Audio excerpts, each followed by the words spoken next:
So when you came back as showrunner, you said that you put a card season 10. That was your goal. Yeah. We're here now. Yeah. How do you feel about it? Good. I think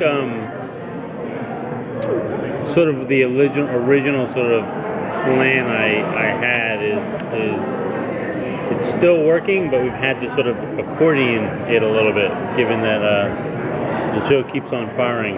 So it's like, you know, I think I realized maybe somewhere in 9 that it probably wouldn't be ending anytime soon. So it feels like we want to sort of like keep stretching this out. You know what I mean? Not in a bad way, but it's like, you know, the sort of like that ending vision or moment, you know, has to be obviously put off a little bit, you know. So, no, it's a very good problem to have, you know. More seasons. So do you have a new goal now up on your board? Yeah, no, I mean, it's I would say, you know, myself and the writers, we have lots of little goals also. I mean, it's really this year in particular, we're getting a chance to make things a lot more personal in certain ways. I mean, it's always personal, but I mean, I think you'll see once the season starts.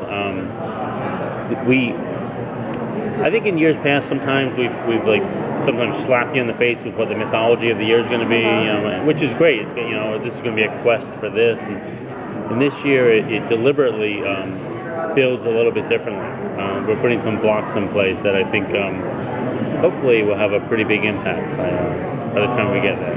So, are you bringing in any new characters? The show does a great job of introducing, you know, new characters every season. Who do we have to look forward to? Anything you can tell us? Well, I can tell you a little, and forgive me for being cagey, but first of all, we're bringing back some folks, you know, and some folks you might not expect we're bringing back, and you know, but you know, right from the get-go, we're introducing this. While Sam is sort of hunting for his brother, we're introducing another character who is, we'll keep mysterious for now, who was on the same hunt. Their paths will cross, not in a friendly way, because we discover this other individual with certain designs on Dean, which will complicate a lot of things for the boys. We'll be introducing, it's hard for me to get into this one, but a really, really interesting and complex female character a little bit later in our first run of episodes. We'll see a first sort of glimpse of her in episode 3, and we will absolutely be expanding our understanding of who she is as the season goes on. Are you moving away from a heavy angel focus with your past? Well, that's a good question. I think it for the first half of the season, certainly, heaven and hell are somewhat settled. You know, coming off of the episodes of last year, and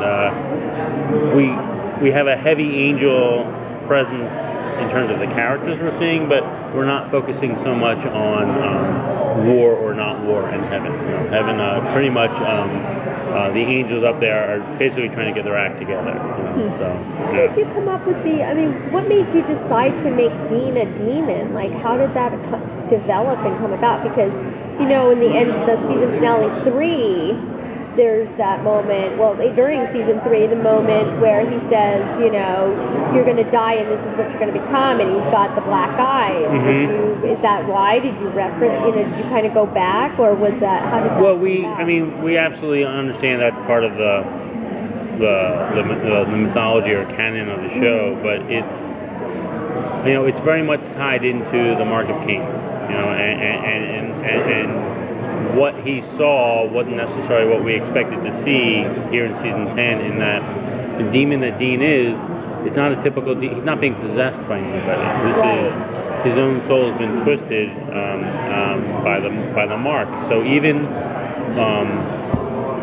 when, let's make that assumption that we can all make, I think that Dean even when Dean is no longer a demon, that's not the end of his problems, because there's being a demon, there's the Mark, there's, you know, so I think what people are thinking in terms of like, well, they know the cure. It's a lot more involved than that. You know what I mean? Just from a sheer mechanics, and then from an emotional level also. So Dean's obviously on a really dark path at the moment. Can you talk a little about Sam's current journey?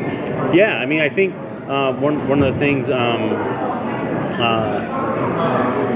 I would just say that in terms of Dean being on a dark path, it's a little more nuanced than that. You know, Okay. where we come. The Dean you see at the beginning is not exactly what you're going to be expecting to see. Likewise with Sam, in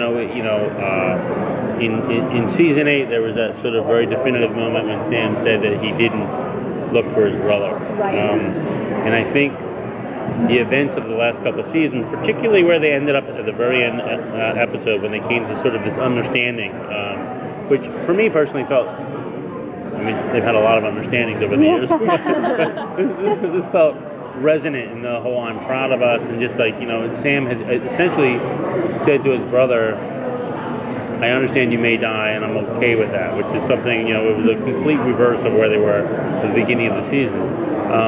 So this year it felt very, very organic that Sam would be very much on the hunt for his brother. So, and we hinted at it in the teaser for the season that Jensen directed, that Sam thinks he's got an answer for as well, in that the question of who's the real monster here, given the moral depths to which Sam sank to find and rescue his brother. So that's a little bit of where Sam's starting from. Yeah. Thanks very much. Thank you so much. Great. Thanks, guys.